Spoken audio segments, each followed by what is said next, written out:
So let's go ahead and choose another number. Now, like I said, I'm not going to do every single one, so let me choose 0. And you're going to see why we actually like 0 so much. It makes the things so much easier. So let me separate this, and then let me zoom back in so you guys can see. There we go, there we go. So again, I'm going to choose x is equal to 0. And my equation was still x squared plus 1. And then again, all I'm doing is replacing the x value with 0. So my x just became 0. But that 0 is still being squared, and then I'm adding 1. Now, why do we like 0 so much? I mean, what's 0 squared? 0 times 0 is just 0. And then 0 plus 1 is just going to be that whatever this number is, which is 1. So y is equal to 1. So let me go back up here. When y is 0, this is equal to 1. And if you remember, actually, what is this that I'm finding when x is equal to 0? Look back at your notes, see if you can come up with that. When x is equal to 0, this value is my something, something. I don't want to give it away, but it's important. Okay, so again, we have another point over here, 1, 0, and 1. So this point is going to be, so I'm at x equals 0. Remember the x-axis is here, so x equals 0. And then my y value happens to be 1, so at x equals 0, I go up to 1, which is right over here. Okay, and then you can try some of the other points. Let me give you another point that I chose over here. So if you plug in 2 is equal to 5, actually let me do it real quick over here. Let me zoom back in so you guys can see.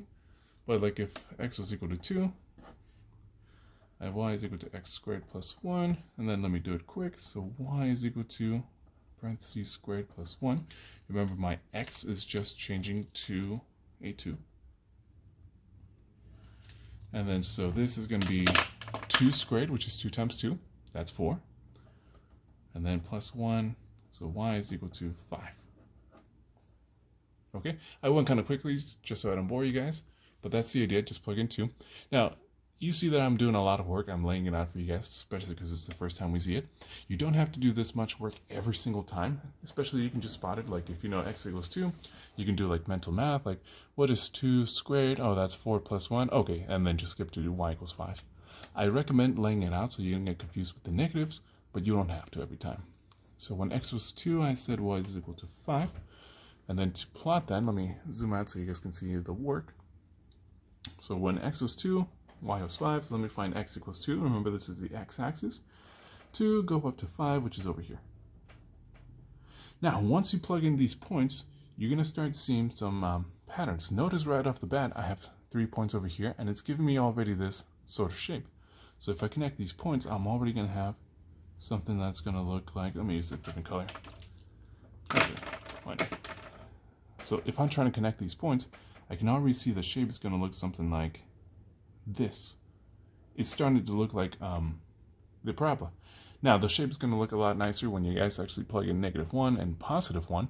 You're going to see the values that are somewhere over here, which I think they cross at 2 and then 2 over here. But you start seeing this U shape, right? So it's going like this. Now the more points we applied, it's going to look better. But the general idea is something like this. It's going to cross at 1, and it's actually, you can see, do I have any roots? Is it crossing the x-axis? No, it's shooting off into like positive infinity. It's going this way. It's never going to cross the x-axis. So that's interesting. But that's the idea. Plug in points, find out what your y's are, and then plug in those points over here.